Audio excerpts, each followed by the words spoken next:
All right, Shalom. Call Halayim La, Yahweh Ba'ashim Yahweh Shai, Ba'ashim Waharakak Badash. Double honors to the elders and the apostles of Great Millstone who rule well for teaching me this truth. Salutations to the hopeful elect. All right, to you brothers out there across the globe.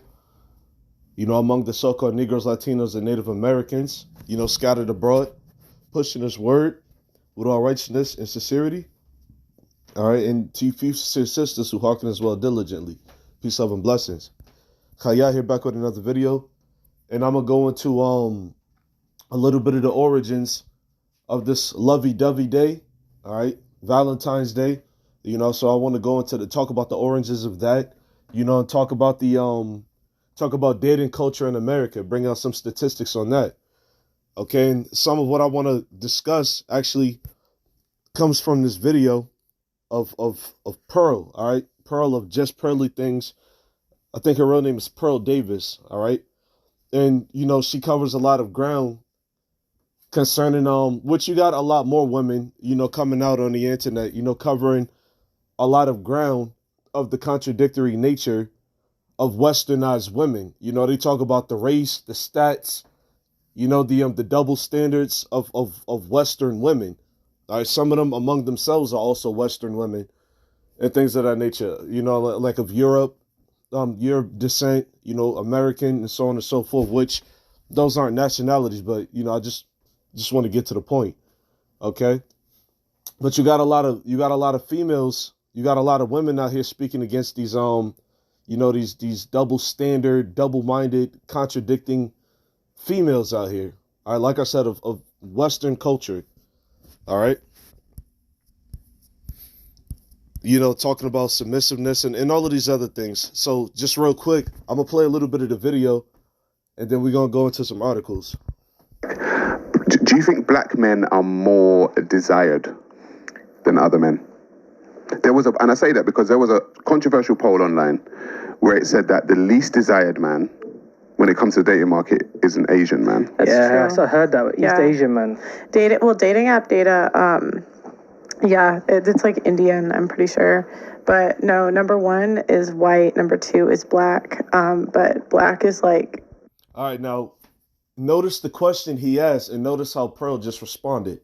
All right, the so-called white woman right here, all right, which I believe she's an Israelite. That don't matter right now, you know, given the topic at hand, but I believe she is an Israelite.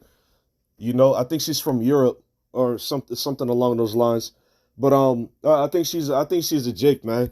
You know, because in a lot of her talk shows, she vibe with our people very well. You know, she's not the first, you know, because you got the Bruce Lees, whether you want to receive it or not, by the way. All right, but you got a lot of people of other nations that, you know what I'm saying, who become advocates for quote unquote black culture, which we're not black people. We're Israelites, the so-called Negroes, Latinos, the Native Americans who have been scattered. All right. Like, you know, your M&Ms, your Yellow Wolves. All right. Like I mentioned Bruce Lee earlier. All right. Here it is. Just somewhat recently. No, I could say recently because it didn't come out that long ago. You had WAC 100, you know, basically taken up for China Mac. All right. So you had that controversy. All right, and I think they was talking to the leader of ISUPK. Okay, China Mac is an Israelite, man. All right, but like I said, I can go into all of that, but that's not the topic at hand. You know, but I want to go back to the question. I'll play it again, and then I wanna go back to you know his question and her response. Do you think black men are more desired than other men? And I say that because there was a controversial poll online where it said that the least desired man when it comes to the dating market is an Asian man. That's true. I heard that. East Asian man. Dating app data, yeah, it's like Indian, I'm pretty sure. But no, number one is white, number two is black. But black is like moving up according to like dating app data. Oh, wow. Because that's how you can get the most honest feedback. You know what? All right, so there it is, man. All right. So the so-called white man is the most desirable man in the world right now. All right, because he's ruling over the world right now. Okay? And then what? You got the so-called black man who's moving up. All right? which represents the Israelite man, okay? Once again, we do not call ourselves black. I mean, yeah, I got dark skin and I got the woolly hair and things of that nature, but you know what I'm saying? We don't identify over here in the Israelite sector. All right, we don't identify as damn black, man, because we got Latino brothers. All right, we got Native American brothers. We got brothers who look like so-called white men. All right, so thinking about this or commenting on this from a spiritual aspect, the Israelite man is moving up. All right, because everybody's starting to see the wickedness of the so-called white man. All right, everybody's starting to be, because the dude, you know, just to speak, you know, in layman's term, he's corny, man.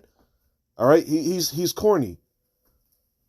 All right, and he's innately wicked. Okay, he's a straight up weirdo. He's a straight up weirdo, man. All right, one of the weirdest. And the weirdest individuals on the planet, these so-called white people, okay? But you got as she said, you got a lot of, you know, you got so-called black men on the rise, all right? Because more importantly, because this transition of power is coming, all right? A transition of power is coming, you know, and we live in an era, in an age now, to where what you got access to thousands and thousands of years of information in the palm of your hand. Okay, talking about the internet. You know, people are doing research. You got, you know, women going to school to, you know what I'm saying? Like, I actually heard this a while back. You got women going to school to learn about, you know, black history. White women going to school to learn about black history so they can, you know, secure a black man and so on and so forth. You got this actually happening right now, man. Okay? As a matter of fact, let's just go ahead and bring out that scripture right there, right quick, because it's been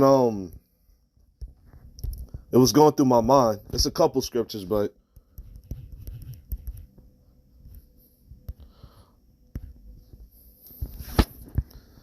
it's going through my mind, so I'm just go ahead and bring it out.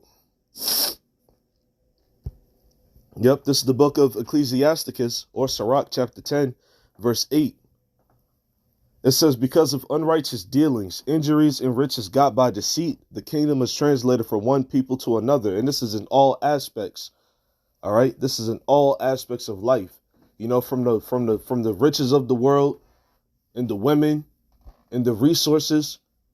Okay, this kingdom is going to be translated, all right, into another kingdom, a more righteous kingdom, because of what? Of riches, unrighteous dealings, injuries, and riches got by deceit. Okay, now when you look at those words, who do you think is doing that to the world right now? I mentioned them earlier. It's Esau, Edom, the so-called white race. This is all they did to the so-called Latinos, Negroes, Latinos, and Native Americans, man. Okay, so what? He's gonna have to get thrown out of pulled out of power, man. He's about to get thrown out of power because he's unrighteous in his ways. All right, and the only reason he's ruling over us right now is by way of the Heavenly Father. You know, we're living out our punishment, if you will. The so-called Negroes, Latinos, and Native Americans. We're living out our punishment under Esau, Edom, the so-called white race. All right, but back to the topic at hand.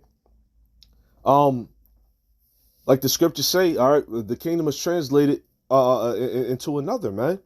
All right, from one people to another people. 2nd Ezra 6 and 9. Jacob is the end of the world, and Esau's the end of the world. So that was a slip of the tongue. Esau's the end of the world, and Jacob is the beginning of it that followeth. All right, so our people, Jacob, the so-called black man, all right, he's about to come up in power, starting with who the world calls Jesus Christ, whose name is Yahushua. All right, so we're about to be the rulers over the earth again, you know. But there was something else in here. I'll transition through the video a little bit more, but I wanna, like I said, go into the origins of Valentine's Day, you know, and just to show you, you know, for whoever's watching, that this is not our customs. All right, this is not where we come from. This is not what we do. The so-called Negroes, Latinos, and Native Americans, the Israelites. All right, it says Valentine's Day is a time to celebrate romance and love and kissy face fealty. but the origins of this festival of candy and cupids are actually dark, bloody, and a bit muddled. Though no one, which I forgot what article it was, but I'm hoping it's I think it's this one. But I would like the modern day term for love, you know what I'm saying, may actually stem from, this whole Valentine's Day thing or whatever, because of those Romans. All right, this is a quote unquote romantic tradition. Well, not even quote unquote. All right, because what it says it comes from Rome. All right, which the Rome were so-called white people, if you can receive it. Okay. It says Valentine's Day is the time to celebrate romance and love and kissy face fealty. But the origins of this festival of candy and cupids are actually dark, bloody, and a bit muddled. Though no one has pinpointed the exact origin of the holiday, one place to start is ancient Rome. So there you go. It says the Roman celebrations were violent. We're about to get into that. From February 13th to 15th, the Romans celebrated the feast of Lupercalia. The men sacrificed a goat and a dog, then whipped women with the hides of the animals they had just slain. Where the hell is this in the Bible, man? To where we have to do this. Where is this in the Bible to where, Israelites have to do this? You wouldn't be able to find it. You wouldn't be able to tell it to us because it's not in there. It's not our customs. Okay? But reading on, it says the Roman romantics, and the word romantic means a Roman manner, by the way. All right. So when you call something romantic, and I've actually been doing my best over the years to avoid that damn word. All right. It's, when I talk about a relationship between a man and a woman, and you know what I'm saying, like things of that nature, I try to do I do my best to stay away from that. That's romantic. All right. Because being a romantic does not come from us. We're Israelites. Okay. It says the Roman romantics were drunk, they were naked. Noel Linsky, now a religious studies professor at Yale University, told NPR in 2011. Young women would line up for the men to hit them, Linsky said. They believe this will make them fertile. This doesn't make any sense. All right? This makes absolutely no sense, man. Once again, this is Roman tradition. It says the brutal feat included a matchmaking lottery in which young men drew the names of women from a jar. The couple would then be coupled up for the duration of the festival or longer if the match was right. This is also not in the scriptures. I'm going to go into all of that, but this is not in the scriptures, man. It says the ancient Romans may also be responsible for the name of our modern day of love. All right. Once again, why you got people saying, "Oh, that's so romantic," and so on and so forth. All right. When you say that, there's a certain vibration and stigma that comes with that word. If you call something romantic, like love is not romantic. All right. But that's why it says what? It says the ancient Romans may also be responsible for the name of our modern day of love. Well, Valentine's Day. Okay. And also the modern day meaning of love. All right. It says Emperor Claudius II executed two men, both named Valentine, on February 14th of different years in the 3rd century. Their martyrdom was honored by the Catholic Church with the celebration of St. Valentine's Day. All right. So there you go. And that's all I'm going to read on now. I'm not going to read the whole article. You could read it for yourself. All right. The dark origins of Valentine's Day. All right. So let's go back to the scriptures. Let's see what the scriptures have to say about Israelites and its customs, and these customs. All right. Let me get this in the book of Jeremiah, chapter 10, verse 1. It says, "Hear ye the word which the Lord Yahweh," all right, that's the name of the Heavenly Father. His name is Yahweh, which means he is or he exists. It says, "Hear ye the word which the Lord speaketh unto you, O house of Israel," Lord's chosen people. "Thus saith the Lord, learn not the way of the heathen, and be not dismayed at the signs of heaven, for the heathen are dismayed at them." Okay, and further on in the scripture, it talks about, your Christmas. Okay, but you can read that for yourselves. All right. So what? this romantic holiday is a Roman custom. All right, this is a Roman custom. This is not our custom. Okay, just to prove that. Now let's go into on top of that. In the article, it said that they sacrifice goats and dogs. Now, goat, according to the Bible, looking at Leviticus the 11th chapter, goat can be used as food. That's a lawful food. Like sheep, that's lawful. I'm not gonna go into the whole thing, but a dog, all right, a dog is not food. A dog cannot be used as food in our customs.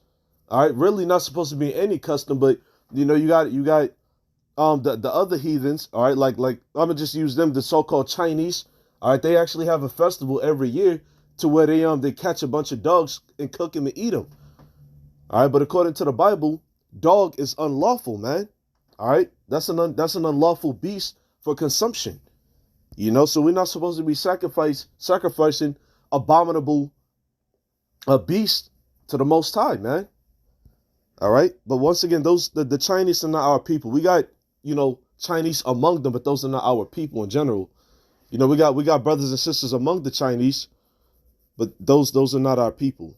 All right, just like the Japanese, the Africans, the so-called white people, like I made mention of earlier. Okay, the so-called Arabs.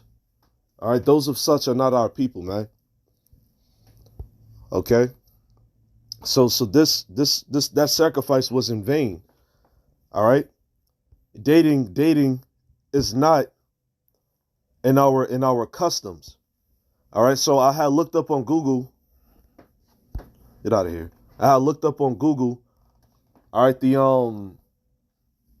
like how Hebrews married in the ancient world, and on the site it says I think it's women in the ancient world.com. It says the ancient Hebrew law code outlined in the Bible unfortunately lacks the detail that can be found in other ancient legal systems, such as the Babylonian and Roman. That's the spirit. It says, but we can at least summarize the general principles. All right, so this is how marriage, all right, was gone about in the ancient world, in our customs. It says marriage was called taking a wife. It involved sexual intercourse. While there was no death penalty in Hebrew law for property crimes, adultery was a capital offense for both participants. Now I forgot the law, because Exodus the 20th chapter says, thou shalt not steal. All right, you're not supposed to be taking another fellow Hebrew Israelites' resources. All right, because that's malicious. I forgot what the judgment was for, but that is in our customs. All right, so we do have property crimes. All right, it says adultery was a capital offense for both participants. Right, a man and a woman, all right, could not commit adultery, spiritually or literal adultery. All right, now adultery for a man. Let me see. We go into the law. All right, we go into the law. That's also in the Ten Commandments. Thou shalt not commit adultery. All right. But you got adultery for a man and adultery for a woman. All right, so this is the book of Leviticus, chapter 20, verse 10. It says, and the man that committeth adultery with another man's wife, all right, that's the only way a man can commit adultery in a physical sense. All right, if a man sleeps with another man's wife, okay, because what? That it's implied that he's living and another man went into her, man. Okay, it says even he that committeth adultery with his neighbor's wife, all right, your neighbor is your fellow Israelite brother, man. It says even he that committeth, we're not supposed to do it to the men outside of Israel either, okay? Because in the ancient world, we would when Israel went to go conquer a city, all right, or a town or a village, we would slay the men in that village, and we would take their women. We would conquer the men in that. We would slay the men in that village, and we would take the women. All right, I think that's in Deuteronomy the 22nd chapter, which I'm gonna bring that out as well. All right, but that's a part of our customs, and that's righteous. All right, and then the woman that we took captive, all right, the spoil of war. She would we would shave her head, and she would cut her nails, and then she would mourn the loss of her family for a full month, if I'm not mistaken. All right. And then what? The Israelite man was able to sleep with her. All right. And make her his concubine. Now, this is for the heathen women. All right. It says, "And the man that committeth adultery with another man's wife, even he hath committed adultery with his neighbor's wife. The adulterer and the adulteress shall surely be put to death." Yeah, because she consented.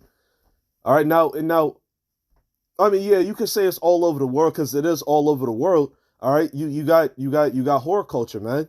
All right, but it's mainly it's dominant in America. Okay, you got women up and leaving relationships. Hell, it just came out. You got the American black woman. All right, you got the black woman who would go out, and I forgot how early back this started. I think it was like somewhere in the 60s. But you got the black woman who would, travel to, Jamaica and Trinidad, the Pacific Islands, and they would sleep with young Jamaican men, like 12, 13, 14, and things of that nature. And a lot of these black women was married. All right, you got the same exact thing going on today. All right, that's why the scriptures say, this is why the scriptures say this. Okay? A woman ain't supposed to be traveling, man.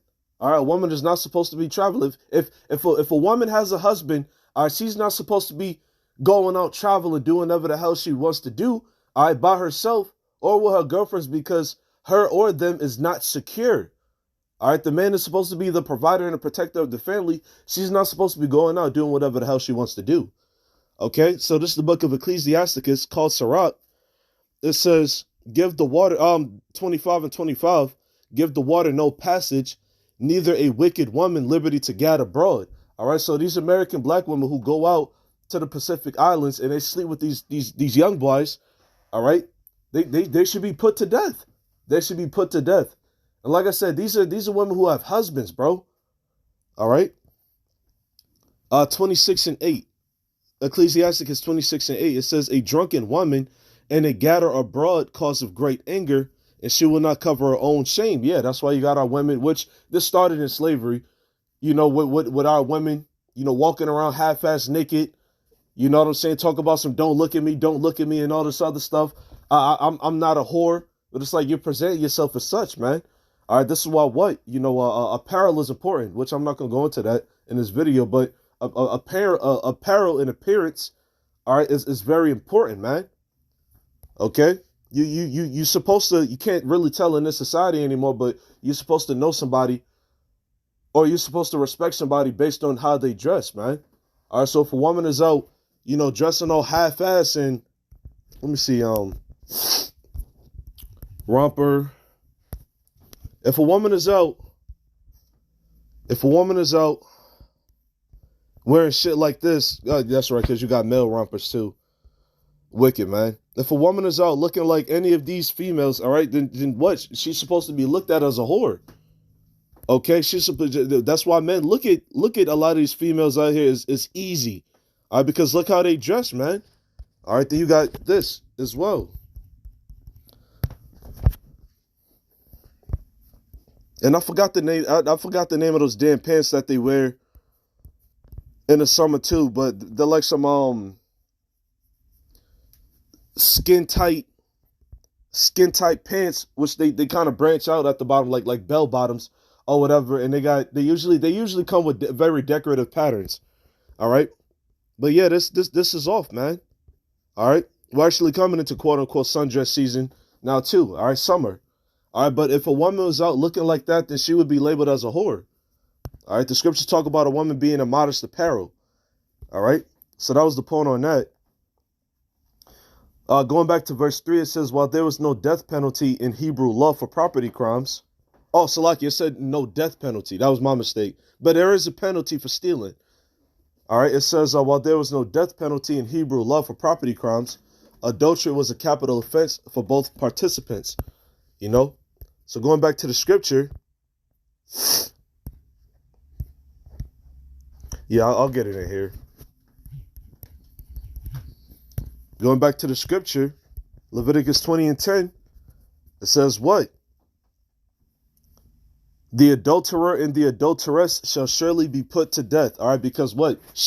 Because he went into her and she consented. All right. Verse 11, it says, and the man that lieth with his father's wife hath uncovered his father's nakedness. Both of them shall surely be put to death. Their blood shall be upon them. Yeah, our forefather Reuben actually did this. Ra'al Band, which today is identified as the so-called Seminole Indians. Okay? Reuben being the firstborn of the 12 tribes of Israel, but because he went into his father's concubine, or his father's woman, okay, he committed a crime. All right, he committed a crime. All right, and yeah, you could read this whole thing for yourself. All right, because again, we have laws, man. We have laws on everything that we need to. We have laws to uphold and upkeep for our life, for our benefit. All right, that's why the 10 Commandments. That's why the 613 law, statutes, and commandments was given unto our people, so that way we may know how to live. All right, this is what you got, this expression in the world that rules are meant to be broken, and that's not true. All right, that's the so-called white man's philosophy, that Aleister Crowley do as thou wilt spirit. Okay, the rules are not meant to be broken. All right. However, living in this society and us discontinuing from our heritage, you know, we've broken all the laws, man. All right, we still do to this very day, you know, unintentionally, if you in this truth. Okay, but we still break the laws at times, man. All right. Point 4, going back to the womenintheancientworld.com, point 4, it says marriage and children were necessary to have a fulfilled life. A childless woman could call herself a mother by giving her maidservant to her husband as a second wife, assuming, of course, the maidservant did indeed produce a child. All right, and an example of that, all right, because the scriptures say prove all things. All right, an example of that, our forefather Abraham, okay, and our foremother Sarah, okay, who the Most High, you know, is dealing with very heavily, you know, in the beginning of our people, you know, coming to be known as the Israelites. All right, the Most High was dealing with them, and this was an actual account. All right, because one thing to keep in mind too, Sarah, Rebecca, and Rachel, at one point in time, they were all barren.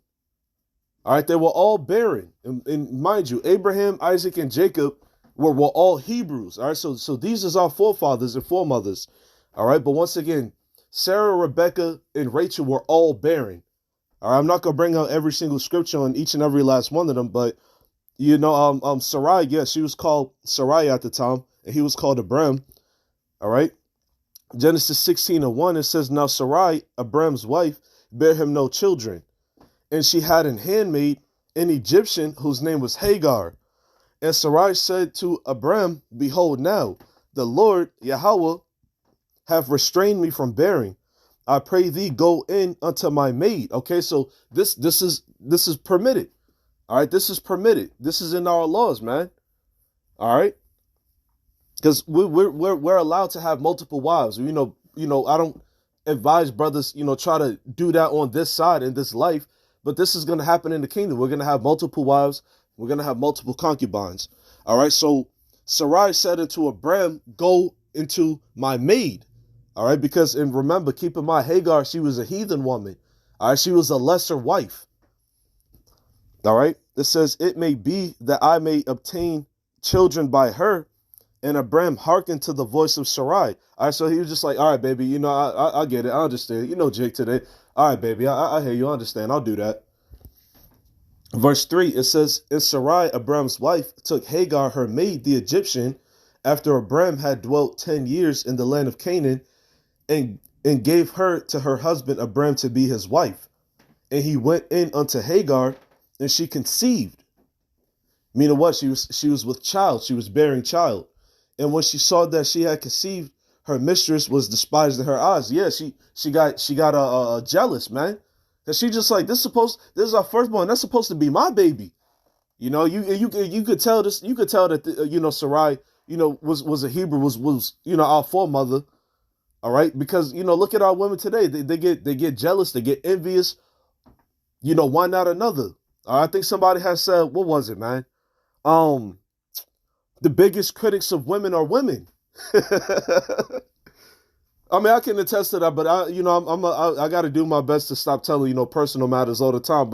I'm sure a lot of brothers can attest to that. Like, when you out with a female, you might hear other females talking about the girl that you with.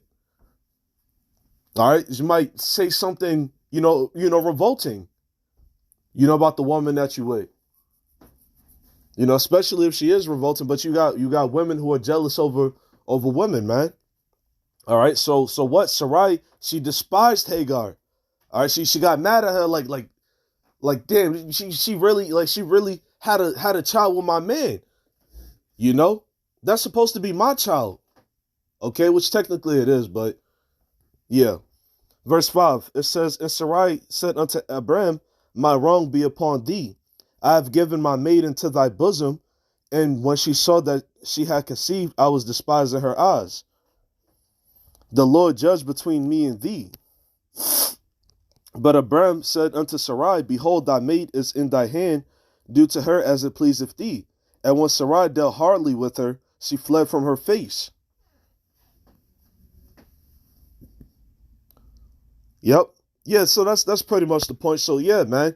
All right. Whenever any one of our women, couldn't conceive and bear a child, all right. And you know what I'm saying? The husband had a concubine. All right, that was the wife's, the husband will go into the concubine of the wife. All right. And that would be because the seed comes from the father. All right, matter of fact, I'll pull that real quick and then I'll go back to the article through the spirit. All right, the seed comes from the father, by the way. So that child, if Abraham was a Hebrew Israelite, because he was a Hebrew, but Israel hadn't been the name of our nation yet. Okay? And the child's name was called Ishmael, by the way. I'm not going to go into every little thing, but the child's name that Hagar bare from Abram, his name was Ishmael. Okay? Let me see, what was it? Numbers, excuse me, mine is a little foggy. Numbers 1:18.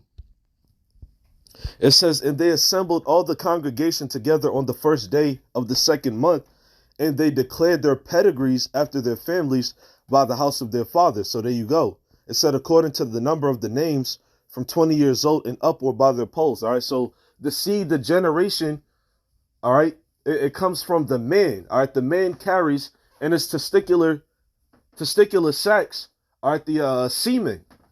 All right. And what the semen goes into the woman, all right, to what? For them to procreate and produce child. All right. So the seed comes from the father, but the mother bears it for at 7 to 9 months, man. All right. So yep, there you go. No, I didn't want that. I actually did want to go back to the article. All right. Point 5, it says a widow had the right to marry her husband's brother if he lived in the same town, which is true. This is in the scriptures. It says polygyny was permitted, but uncommon. Yeah, so there you go. Polygyny or polygamy, it was permitted.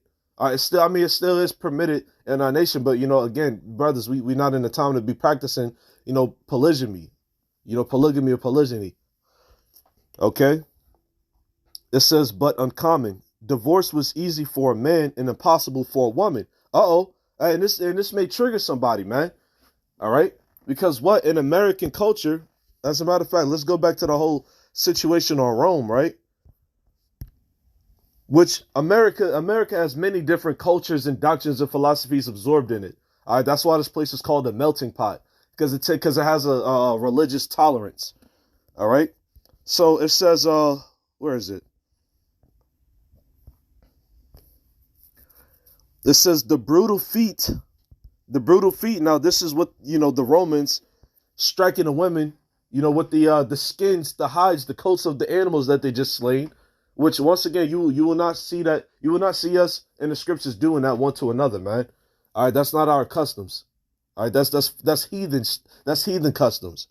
All right, It says the brutal feat included a matchmaking lottery in which young men drew the names of women from a jar. The couple would then be coupled up for the duration of the festival or longer if the match was right. All right.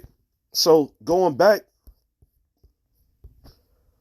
to the article, it says divorce was easy for a man and impossible for a woman. So in the ancient world, all right, in the ancient world, a man could divorce a woman, but a woman cannot divorce a man. All right. That's why you got this. That's why you got the expression in the world, man. Like these chicks don't know what they want. And when you look at westernized women, all right, they always picking some scumbag, if you will. All right.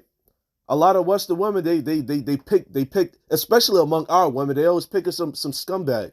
You know, the dude is either real arrogant and he's narcissistic and he's always beating on her, like physically, you know, and emotionally damaging her, or she's picking a dude that she can do that too, though, all of those things that I mentioned, or she's picking a dude that she can do that too. All right. But the struggling man, you know what I'm saying? The balanced, you know, hardworking man, he's despised among our women. Among our women. All right. The brother, the man that's, you know what I'm saying, he got a job. He's, you know, he don't smoke. He's not a damn thug in the streets. You know what I'm saying? That guy, he's despised, man. All right. And I think it was Pearl who said it. There was somebody in the manosphere side of YouTube. All right, the manosphere is basically, you know, how do you say it? Like male encouragement, masculine encouragement of masculinity. All right, encouragement of masculinity. I want to say it like that. All right, because it's been getting very popular over the years. So that's what I mean when I say manosphere side of YouTube or something along those lines. All right, but somebody said 80% of men are unattractive to 80% of women. All right, so 80% of women do not want 80% of men. 80% of women want the top quote unquote 20% guys, like, you know, who's Bill Gates in, all right, making $100,000 a year or more. All right, but these same women have, you know, one kid, two kid, one child, two children, you know, multiple children. All right, or they've had sex a whole lot throughout their youth. Okay, from like 16, 17, 18, you know, all throughout their youth, man, which that's when a woman, you know what I'm saying, should be getting married in her youth, because what? She's more fertile, you know? But going back to the point on divorce,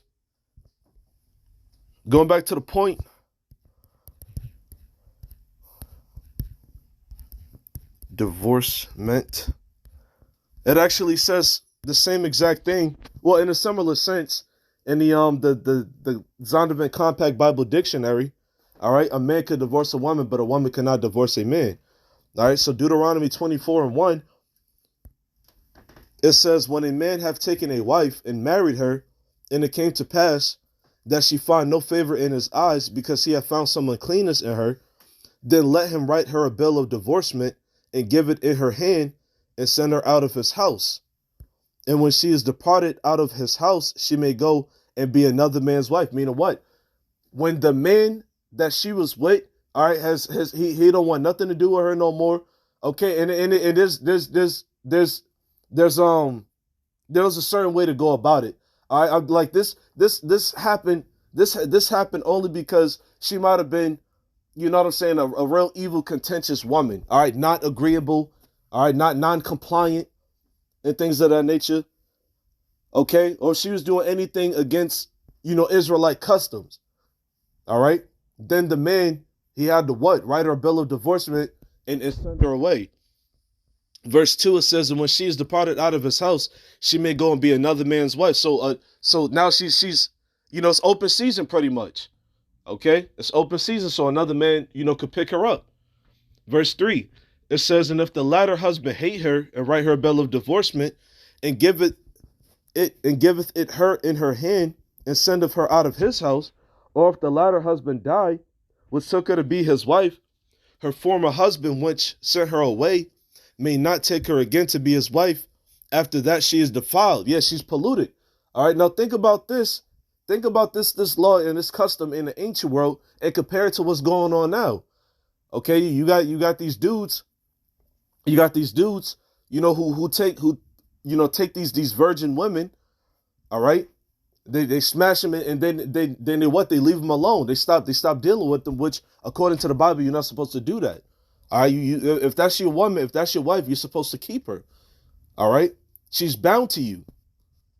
All right, and then you got these women, you know what I'm saying? These men, after they send a young woman away, she goes sleep around with a whole bunch of other dudes, in the future. All right. So what? She's defiled. All right, that land is greatly polluted, as the scriptures say. It says, "For that is abomination before the Lord, and thou shalt not cause the land to sin, which the Lord thy God giveth thee for an inheritance." Okay. Yeah, that was pretty much the point on that. All right, so nobody's supposed to take up that woman anymore because what? That land. Well, excuse me, she can't go back. She can't go back to her first husband because what? She's defiled, man. All right, now, too many men have had her. Too many men have had her already. Okay, and once again, that's confusion. And notice these women who go out sleeping with a whole bunch of different men. A lot of them got spirits on them, man. A lot of them got they got a lot of evil and vile spirits on them. That's why they be disrespecting Jake. That's why they be just out disrespecting men and talking crazy to them. All right, smashing and dashing. A lot of them got like real wicked and sick spirits on them. Because what? They're hypersexualized.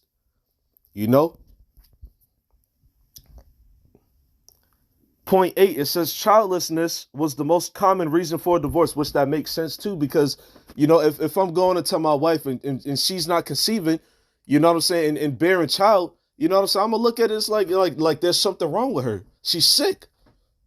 All right. She's sick. There's something wrong with her. And mind you, once again, and this is why, having mercy one upon another is important. All right. As we're not living in a time to be, like trying to have children, but in the ancient world, I could see that, of course, being a very common reason for divorce. All right, because what? Childbearing is what a woman is supposed to be doing anyway, according to the scriptures. So if a woman is barren, all right, and she's not producing any child for the man, like she, like, look, but like, yo, she's sick, man. You sick? I gotta let you go. Because here it is. I'm trying to, start a generation, a family of our own, and you can't bear a child.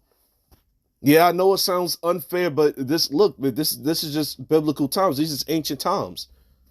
All right. Now, speaking on the portion of mercy, okay. You got our foremothers. They was loved very much by the men that they was with. Our foremothers was loved very much by the men that they was with. You know what I'm saying? Speaking on the situation between Jacob, Leah and Rachel. Leah and Rachel were sisters, by the way. Okay, Jacob loved Rachel more than Leah, but Rachel was barren, and Leah, bore Jacob. I forgot how many it was. I think it was like four. Yeah. I think it was four or six sons, man. How many children did Leah have? 1, 2, 3, 4. Yeah, it was 6. Yep. It was 6. All right. I was just like, I know it's 4 or 6 somewhere. It's like my memory escapes me sometimes. But yeah, so Leah bore unto Jacob 6 sons, but Jacob he didn't like Leah like that, but Leah was favorable, in the sense that she was able to bear a child, and she bore him 6 sons, but Rachel was barren, but he still loved Rachel more. Okay. Once again, mercy, man. Point 9, it says the woman moved to the husband's home and family.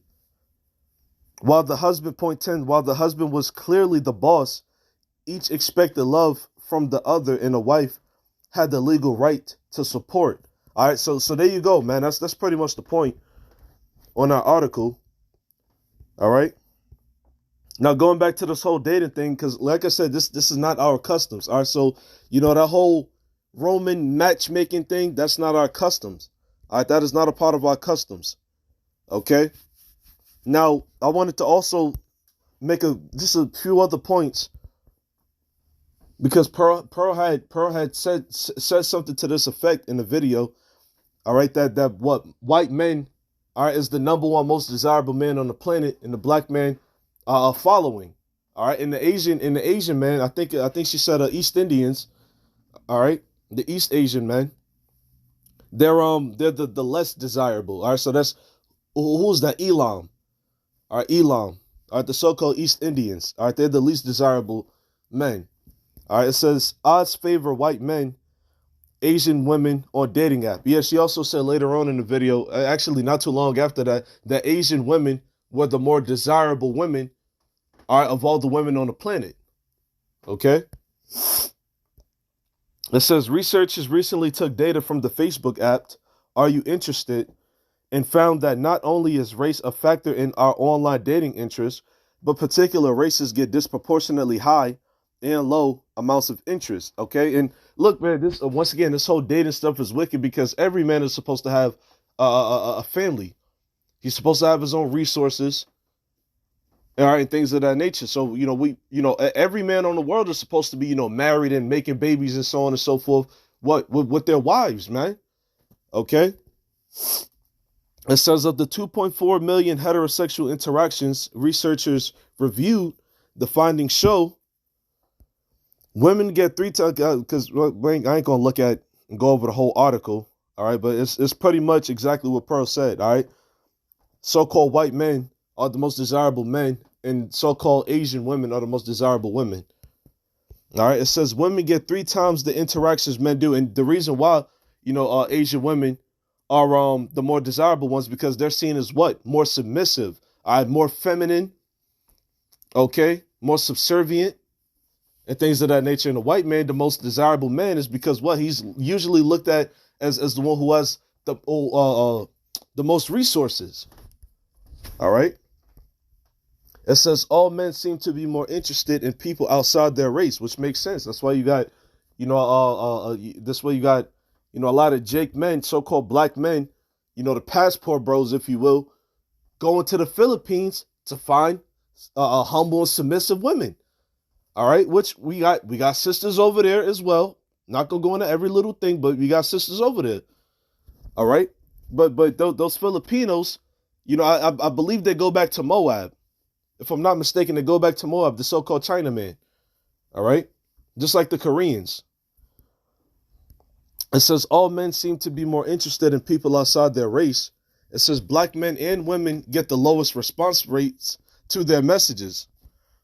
It says all women except black women are most drawn to white men, and men of all races, with one notable exception, prefer Asian women. All right, so this point right here, there's you gotta take the meat off the bone with that one, because it says black women are, are the only race of women least attracted to white men.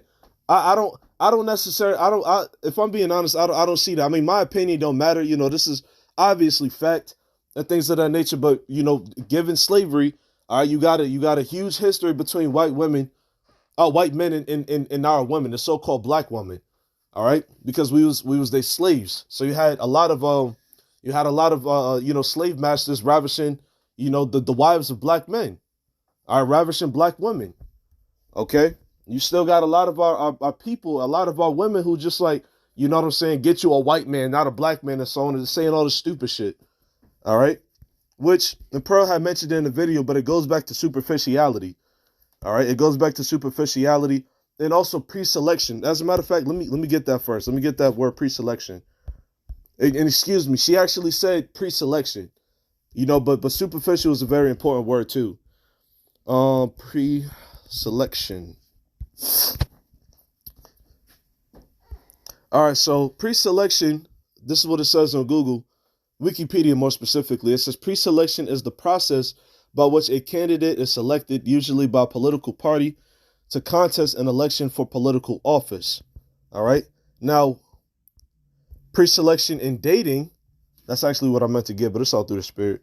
It says, pre-selection is a principle which dictates that women are more attracted to men that seem attractive to other women. All right, that's why you got, women when they get up around each other, all right, amongst themselves, they be like, oh, he's cute. Oh, he fine. Oh my gosh, he look like he packing. And they, you know what I'm saying? They make their decisions based on superficial things as well. Which women are more mental, and they deal with more of like a survivability. All right. Women are opportunists, and they deal with survivability. So yeah, of course, on the appearance, women deal typically deal with men based on appearance, but the main goal is what is he able to does he have resources? All right. The main thing is if he has resources, can he be a protector and a provider? What can she gain out of being with him?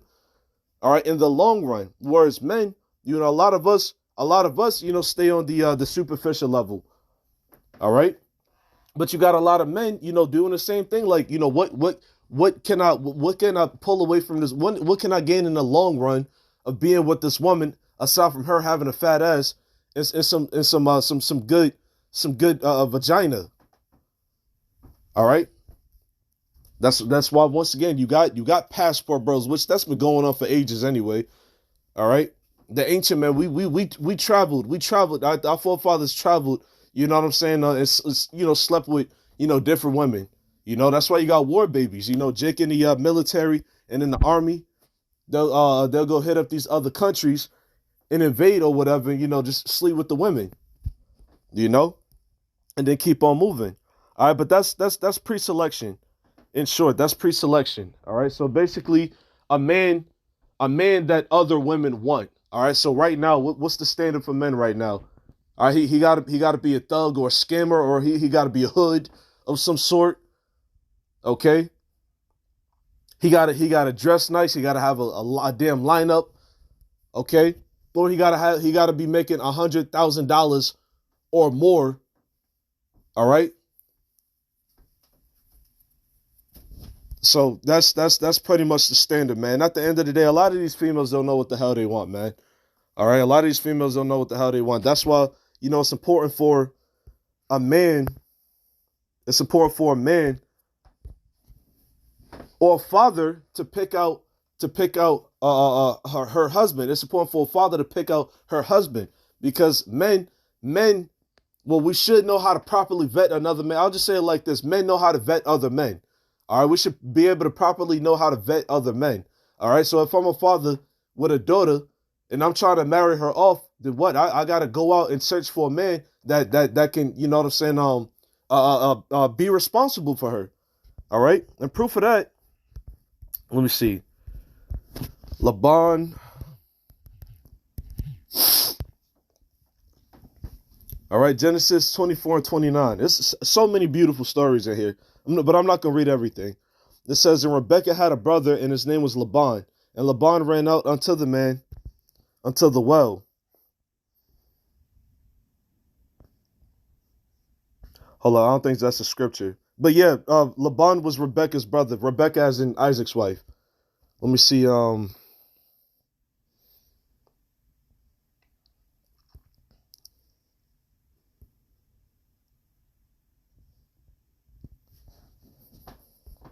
Arise, Padan Aram, to the house of Bethuel, thy mother's father, and take thee a wife from... Yep. Here it is right here. I'm going to start at verse 1. Genesis 28 and 1. It says, and Isaac called Jacob and blessed him and charged him and said unto him, thou shalt not take a wife of the daughters of Canaan. All right. So Isaac, our forefather Isaac, all right, Jacob's, literal and direct father. Okay, but we come from them both. All right. Isaac told his son Jacob, he said, don't take a wife of the daughters of Canaan, which, today would be the so-called Africans. All right. He said, don't take you a wife of Canaan, which they would be a concubine, but you get the point. Don't get a woman from Canaan. All right. Verse 2, it says, arise, go to Padan Aram, to the house of Bethuel, thy mother's father, and take thee a wife from thence of the daughters of Laban, thy mother's brother. All right. So he said, what? Go to Laban and go get you go get you a wife from, you know what I'm saying, your mother's brother. All right. So in this sense, what this would actually he would actually be looking at marrying one of his cousins, man, which that's in the Bible. You know, whether you want to get offended at that, okay, but that's in the Bible. You can marry a cousin. You know, verse 3, it says, "And the Most High Almighty bless thee and make thee fruitful and multiply thee, that thou mayest be a multitude of people, and give thee the blessing of Abraham to thee and to thy seed with thee, that thou mayest inherit the land wherein thou art a stranger, and the Most High gave unto Abraham." Okay, which the Most High gave unto Abraham. Yeah, so because the Most High called Abraham a friend. All right, because Abraham, you know what I'm saying, he was after the mind of the Most High. He was after the love, the mercies of the Most High. Okay, and the Most High blessed Abraham, all right, and gave him his name Abraham. Okay, which that goes back to Abraham, which means father of a multitude. All right, so Jacob later then what? Became fruitful. Okay, Jacob became fruitful, and thus the 12 tribes of Israel was born. All right, but the point that I wanted to pull mainly from that is that, you know what, the father dictates, you know what I'm saying, who the daughter, you know, and the son, you know what I'm saying, can whatchamacallit, you know, marry, you know.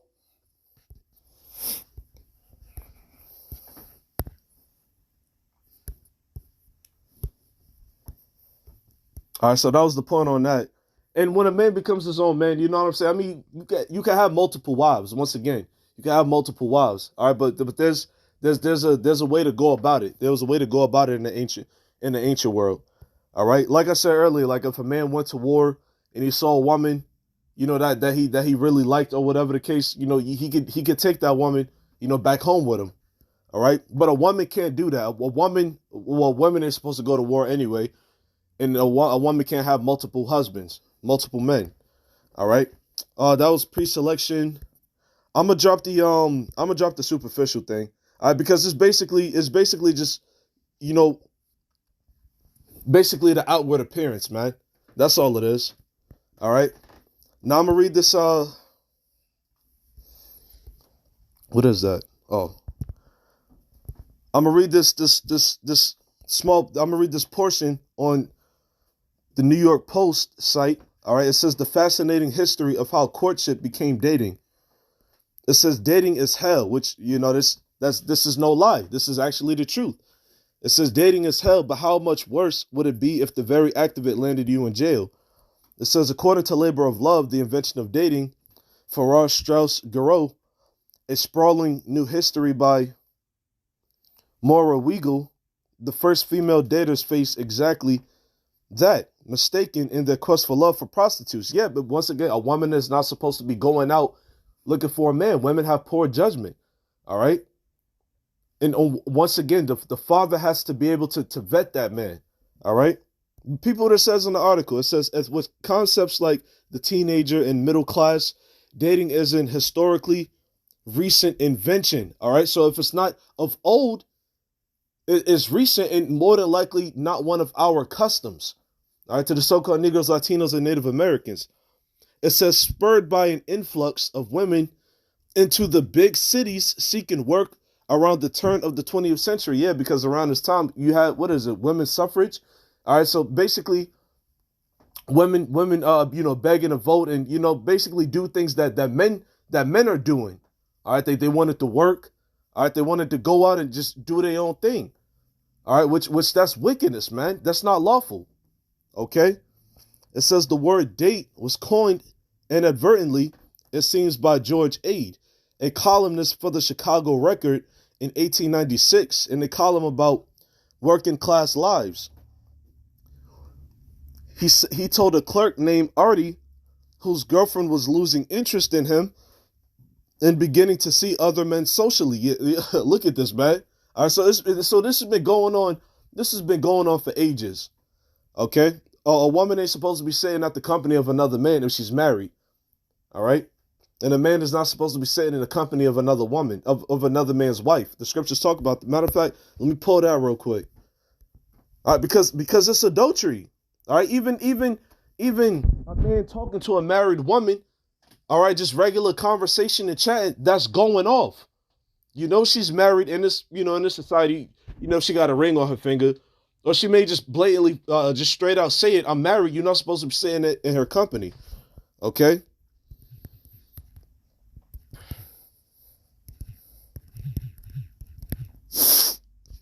Company. Just bear with me. Company, woman. This probably says company of a man's woman. Let me see. Sit not.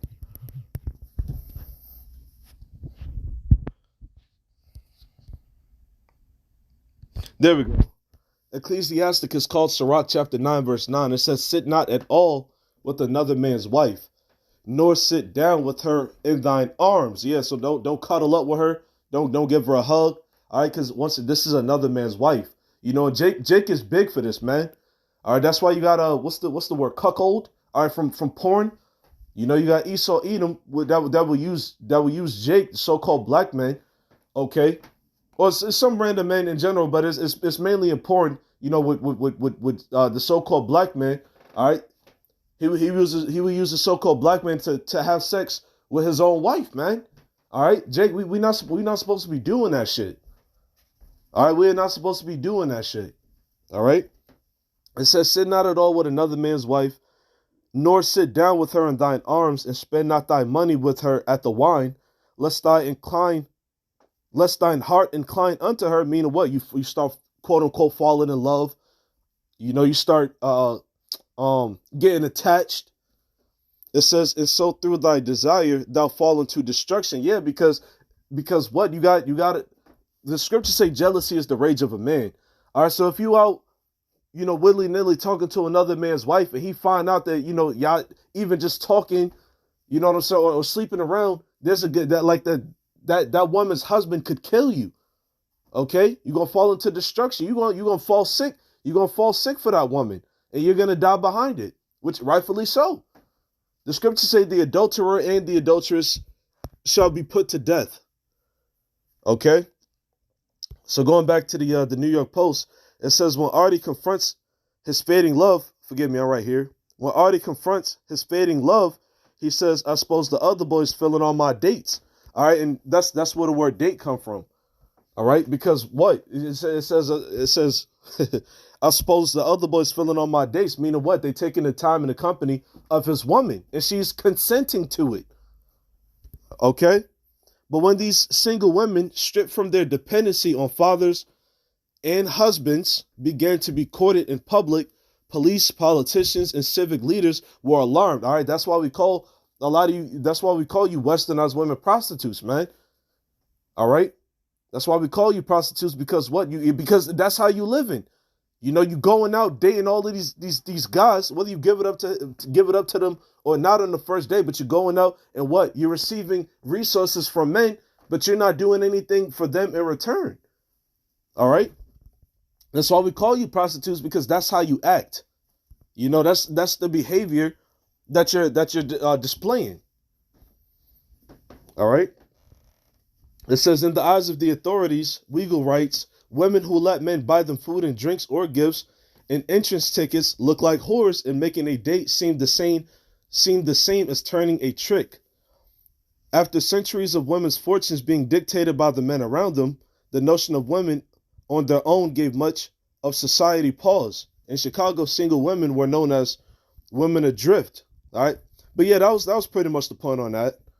All right, but yeah, that's where you get the word date from, and this is why Western women. All right, this is exactly why they're called prostitutes. All right, this is prostitute behavior. Okay, I'm gonna pull one last scripture, and then I'll close out. I know I said a lot, but hopefully, brothers and sisters bore with me until the end. All right, so, basically wrap it up. The so-called black man is the second most desired, which represents the Israelite man. Okay, so-called Negroes, Latinos, and Native Americans, but the so-called white man is the more desirable one. All right, Valentine's Day. I should have said that first. Valentine's Day is not our customs. All right, get out of the damn dating scene because it doesn't make any sense, man. Okay, now don't get it twisted. You got certain brothers that they go out, and treat a woman to be they girl or they wives. I'll say that their wife and things of that nature. All right, but we're not in the time to be what? You know what I'm saying? Like being in the days of Noah, dating it up. Just dating it up. Trying to find love and so on and so forth. It's not necessarily going up, but you don't want to be too distracted, especially if you and it's true. All right. Let me see. I think it was Jeremiah. I'll just go ahead and.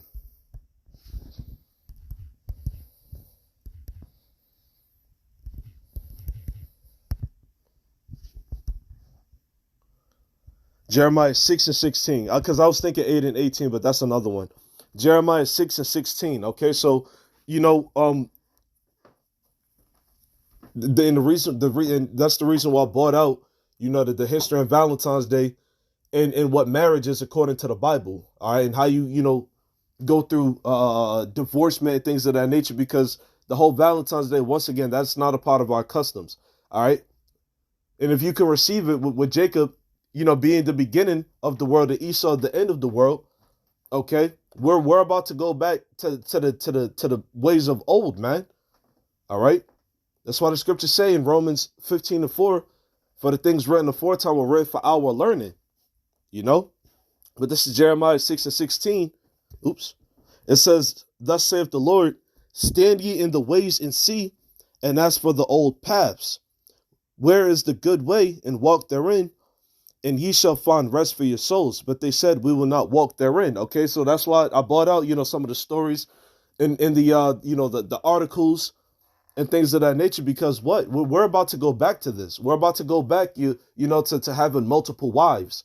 All right, and our wives, being good mothers, being righteous women, taking care of the children. All right, we're about to rule over the world again. So Lord's willing. This is edifying, and until next time, Shalom.